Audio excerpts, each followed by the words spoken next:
তোমাদের সকলকে স্বাগত জানাই টিনস পার্টি অরুণিমা চ্যানেলে। আশা করি সবাই তোমরা ভালো আছো, সুস্থ আছো। আজকে ক্লাস 7-এর চ্যাপ্টার 7-এর আলোচনা করব স্থূলত্ব। চলো শুরু করা যাক। প্রথমেই আলোচনা করব স্থূলত্ব কাকে বলে। দেখো, কোনো একজন ব্যক্তি তার বয়স এবং তার উচ্চতা অনুযায়ী যে ওজন হওয়া দরকার তার থেকে যদি 20% বেশি হয়, সেই ব্যক্তিকে আমরা স্থূল ধরে নেব। ঠিক আছে।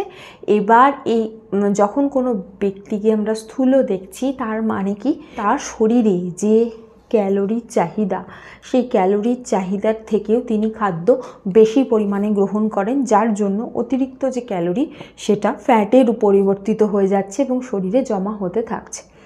তাহলে গোটা এই যে স্থূলত্ব, এই ব্যাপারটাই নির্ভর করছে ক্যালোরি ইনটেকের ওপর, মানে তুমি কোন খাদ্য থেকে কতটা ক্যালোরি পাচ্ছ।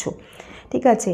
এবার যদি তুমি ধরো সারাদিনে কিছু খাবার খেলে, তোমার একটা এতটা ক্যালোরি হলো, আর তুমি ধরো বিভিন্ন মানে কাজ করেছো, তার মধ্যে কিন্তু তোমার নিঃশ্বাস প্রশ্বাস, শ্বাসক্রিয়া চলছে, হৃৎপিণ্ড চলছে এবং তুমি আদার্স যা আশেপাশে কাজ করছো, মানে দৌড়াচ্ছ, স্কুল যাচ্ছ, পড়াশোনা করছো, মনে রাখছো, খাদ্য খাচ্ছ, এই সমস্ত কিছুর জন্য যা শক্তি খরচ হচ্ছে, এই টোটাল যে শক্তি খরচটা আর যেটা খাদ্য থেকে নিচ্ছি, এই দুটোর বিয়োগ করা হয়। মানে যখন খাদ্য গ্রহণ বেশি হবে খরচের থেকে, তখন সেটা শরীরে জমা হতে থাকবে ফ্যাট রূপে।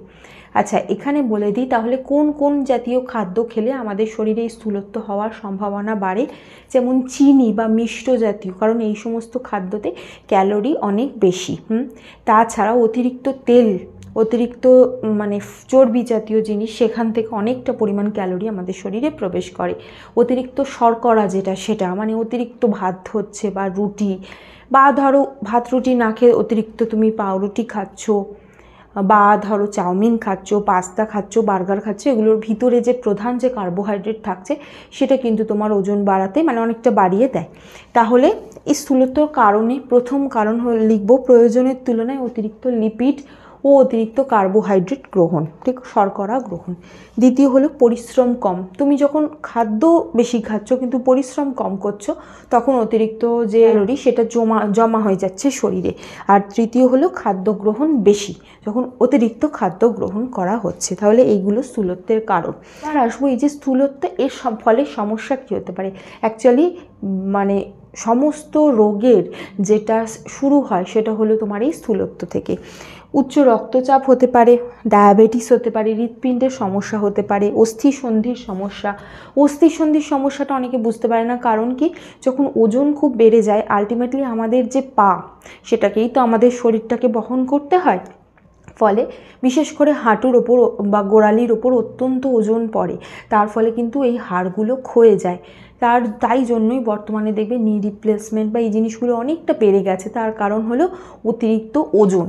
তারপর হলো ক্যান্সারের সমস্যাও অনেকটা বেড়ে যায়, কোলেস্টেরল সেটা বেড়ে যাচ্ছে।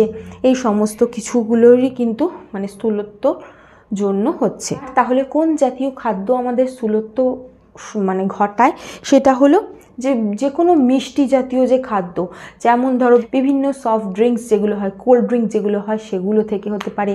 তারপর ধরো চকলেট, পেস্ট্রি, তারপর পিৎজা, বার্গার, যেগুলোর ভিতরে কার্বোহাইড্রেট অনেক অনেক বেশি। তারপর চিপস দেখে মনে হয় যে ওর ভিতরে তো শুধু আলু আছে, আসলে চিপসের ভিতরে চিনি আছে, তার সাথে অনেক কার্বোহাইড্রেট আছে, তার সাথে প্রচুর বাজে তেল আছে, মানে যে তেল খুব সস্তা তেল এবং যে তেলটা আমাদের শরীরের জন্য ভালো নয়, সেই তেল আছে। তারপর ধরো অতিরিক্ত তুমি পাঁঠার মাংস খাচ্ছ, কারণ এটা তো রেড মিটের মধ্যে পড়ে, এটা আমাদের কোলেস্টেরলের সমস্যাকে বাড়িয়ে দিচ্ছে।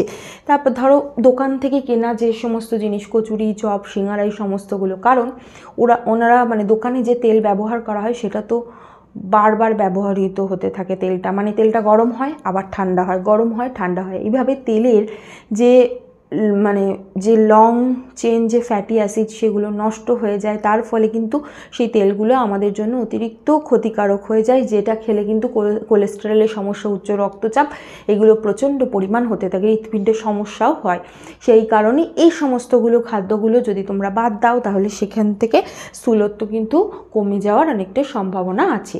এবার দেখে নেব যে স্থূলত্ব আমরা ক্যালকুলেট করি বা হিসেব করি কিভাবে। এটা খুব গুরুত্বপূর্ণ। এই জিনিসটা দিয়ে তুমি যে কারোর, ইভেন তুমি নিজের যদি ওজন এবং উচ্চতা জানো, তাহলে সেক্ষেত্রেও তুমি বের করতে পারবে যে তুমি স্থূলত্বের দিকে যাচ্ছ না মোটা না রোগা, এই জিনিসটা। যে স্থূলত্ব এটা কিভাবে আমরা মাপবো, এই স্থূলত্ব মাপা যায় BMI এর মাধ্যমে, বডি মাস ইন্ডেক্স।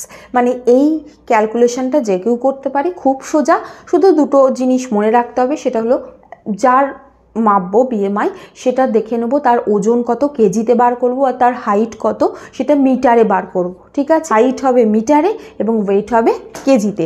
এটা যখন জানার পরে এই জিনিসটাকে যখন BMI এর ক্ষেত্রে ওজনকে উচ্চতার বর্গ দিয়ে ভাগ করলেই BMI বার হবে। মানে কারোর ধরো একটা ওজন 60 কেজি আর তার উচ্চতা মিটারে বার করতে হবে। উচ্চতা ধরো তার কিছু একটা পয়েন্টে আসবে, ধরে নিচ্ছি ধরো 1.6, তাহলে এইটার বর্গ করব, মানে 1.6 এর বর্গ করব এবং সেটা দিয়ে 60কে ভাগ করব, যেটা আসবে সেটাই হলো BMI।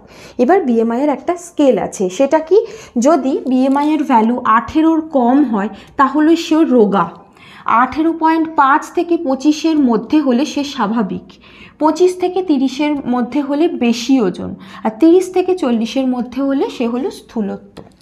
এবার দেখো, তাহলে তোমাদের বইতে বেশ কিছু ওই ছক দিয়ে দিয়েছে, সেখান থেকে ক্যালকুলেট করতে হবে যে কোন ব্যক্তির ক্ষেত্রে কোন স্কেলে পড়ছে। এবার আমি দু একটা দেখিয়ে দিলাম যেগুলো তোমাদের মানে তোমরা এক্সাম্পল পেয়ে যেতে পারো। যেমন প্রথমটার হলো ওজন হলো 62, উচ্চতা হলো 1.57 মিটার। তাহলে BMI মানে কি, ওজন বাই উচ্চতা স্কোয়ার। ওজন কত, 62 কেজি, উচ্চতা হলো 1.57 মিটার, তার স্কোয়ার। তাহলে এটার বর্গটা আগে করবে, সেটা হলো 62/2.46, এটা দিয়ে এটাকে ভাগ করলে 25.2 হচ্ছে। তাহলে খেয়াল করে দেখো, এনার যে BMI সেটা হলো 25-এর থেকে একটু বেশি, অর্থাৎ তিনি এখন বেশি ওজনে আছেন, তাহলে তার ওজন স্বাভাবিকের থেকে একটু বেশি। এরপর আসি একজন ব্যক্তি যার ওজন 66, যার হাইট হলো 1.50, তাহলে BMI কিভাবে বার করব, যে ওজন সেটা হলো 66কে ভাগ করব 1.5 এর স্কোয়ার দিয়ে, 1.5 এর স্কোয়ার হলে হয় 2.25, তাহলে এই 66কে 2.25 দিয়ে ভাগ করলে হচ্ছে 29.3। খেয়াল করে দেখো, এটা কিন্তু অনেকটা বেশি, মানে বেশি ওজনই এবং সেটা প্রায় 30-এর কাছাকাছি। তাহলে এই ব্যক্তির কিন্তু স্থূলত্ব হওয়ার সম্ভাবনা আছে। ক্লিয়ার? তারপর হলো 38, কারণ ওজন 38 আর হাইট হলো 1.62। এবার BMI বার করব, 38কে ভাগ করব 1.62 স্কোয়ার দিয়ে, তাহলে সেটা হবে 38/2.62, এটাকে ভাগ করলে হবে 14। তাহলে বুঝতে পারছো এই ব্যক্তিটা প্রচণ্ড রোগা, 18-র কম, এর তো BMI বেরিয়েছে 14, তাহলে এ খুবই রোগা, মানে এই ব্যক্তিকে তাহলে রোগা বলা যায়। এইভাবে তোমরা BMI ক্যালকুলেট করতে পারো এবং সেটার মাধ্যমে আমরা জানতে পারি যে আমাদের ওজন এবং উচ্চতা এটা ব্যালেন্সে আছে কি না। এবার তোমরা বলতে পারো যে মানে অনেকেই তো জানি না আমরা যে হাইটটা মিটারে কত, সেজন্য তোমরা যদি ফুটে জেনে থাকো সেটাকে গুগলে গিয়ে তোমরা কনভার্ট করে নিতে পারো, মিটারে বেরিয়ে আসবে, ঠিক আছে? তাহলে এই ক্যালকুলেশনগুলো এরমভাবে করতে পারো। এখানে একটু দশমিকের ভাগ আছে, কিন্তু সেই জিনিসটা একটুখানি সময় নিয়ে করতে হবে। জিনিসটা কিন্তু খুবই গুরুত্বপূর্ণ, বারবার প্রশ্ন আসে, খুব ভালো করে পড়ে নেবে। আর যদি কোনো প্রশ্ন থাকে জিজ্ঞাসা করতে পারো। তোমরা ভিডিওটাকে লাইক করো, শেয়ার করতে একদম ভুলো না, সাবস্ক্রাইব করে আমার পাশে থেকো। Thank you.